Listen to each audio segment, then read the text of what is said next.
ಮೊನ್ನೆ ನನ್ನ ಪೇಷಂಟ್ ಒಬ್ಬರು ಕೇಳ್ತಾಯಿದ್ರು, ಸರ್ ನೀವೆಲ್ಲ ಹೇಳ್ತೀರಾ ಹೀಗೆ ಮಾಡಿ ಈ ಥರ ತಿನ್ನಿ ಈಗೆಲ್ಲ ವಾಕಾಗಿ ಹೋಗಿ ಇದೆಲ್ಲ ಹೇಳ್ತೀರಾ ಕರೆಕ್ಟು, ಬಟ್ ಅದು ಮಾಡೋಕ್ಕೆ ಆಗಲ್ಲ ಸರ್, ತುಂಬ ಕಷ್ಟ ಆಗುತ್ತೆ ಅಂದರು. It's a very interesting psychological concept.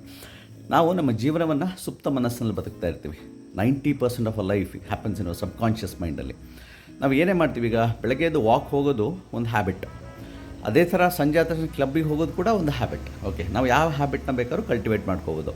American surgeon Maxwell ಮಾಲ್ಟ್ಸ್ ಅಂತ ಇದ್ರ ಬಗ್ಗೆ ಬಹಳ ಒಂದು ಬ್ಯೂಟಿಫುಲ್ ಒಂದು ಇದು ಕೊಟ್ಟಿದ್ದಾರೆ, 21-90 ರೂಲ್. ಯಾವುದೇ ವಿಷಯವನ್ನು ನೀವು 21 ದಿವಸ ಮಾಡಿದ್ರೆ ಅದು ನಿಮಗೆ ಹ್ಯಾಬಿಟ್ ಆಗುತ್ತೆ. ಅದನ್ನು ನೀವು 90 ದಿವಸ ಮಾಡಿಬಿಟ್ರೆ ನಿಮ್ಮ ಲೈಫ್ ಸ್ಟೈಲ್ ಆಗಿಬಿಡುತ್ತೆ. ನೀವೊಂದು ಬಿಡೋಕ್ಕೆ ಬರಲ್ಲ ಕೊನೆಗೆ, ಅದೇ ಥರ ನೀವು ಬದುಕ್ತಾ ಹೋಗ್ಬಿಡ್ತೀರ. ಸೊ ಇನ್ನೊಂದಿದೆ, ಡೇಲ್ ಕಾರ್ನೆಗಿ ತಮ್ಮ how to win friends and influence people ಹೇಳಿದ್ದಾರೆ, ಯಾವುದೇ ಬ್ಯಾಡ್ ಹ್ಯಾಬಿಟ್ ಆಗಲಿ ಒಳ್ಳೆ ಹ್ಯಾಬಿಟ್ ನೀವೊಂದು ತೆಗಿಲಿಕ್ಕೆ ಬರಲ್ಲ, ಅದು ಇಟ್ಸ್ ಕಾನ್ಷಿಯಸ್ ಮೈಂಡಲ್ಲಿ ಇರುತ್ತೆ. ನೀವೊಂದು ರೀಪ್ಲೇಸ್ ಮಾಡ್ಬೋದು, ಬೇರೆ ಒಂದು ಹ್ಯಾಬಿಟಿಂದ ರೀಪ್ಲೇಸ್ ಮಾಡ್ಬೋದು. ಈಗ ಬೆಳಗ್ಗೆ ಎದ್ದ ತಕ್ಷಣ ನೀವು ಮೊಬೈಲ್ ನೋಡಬೇಕಿದ್ರೆ ಬಿಡೋಕ್ಕೆ ಬರಲ್ಲ, ಬಟ್ ನೀವು ಬೆಳಗ್ಗೆ ವಾಕ್ ಹೋಗಬೇಕು ಅಂತ ಅಂದ್ಕೊಳ್ಳಿ, ವಾಕ್ ಹೋದಾಗ ಆಟೋಮೆಟಿಕಲಿ ನಿಮಗೆ ಈ ಮೊಬೈಲ್ ನೋಡೋಕ್ಕೆ ಟೈಮ್ ಇರಲ್ಲ. ಸೊ 21 ಡೇಸ್ ನೀವು ಯಾವುದೇ ವಿಷಯವನ್ನು ಯಾವುದಕ್ಕಾದ್ರೂ ಅಪ್ಲೈ ಮಾಡ್ಕೊಳ್ಳಿ, ಅದು ನಿಮಗೆ ಹ್ಯಾಬಿಟ್ ಆಗುತ್ತೆ. So these habits will change our life.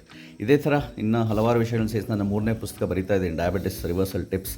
ಸರಳವಾಗಿ ಮನೆಯಲ್ಲಿ ಡಯಾಬಿಟಿಸ್ ರಿವರ್ಸಲ್ ಮಾಡ್ಕೊಳ್ಳಿ ಅಂದರೆ ಒಂದು 10 ಡೇಸಲ್ಲಿ ನಿಮ್ಮ ಕೈಯಲ್ಲಿರುತ್ತೆ. Thank you.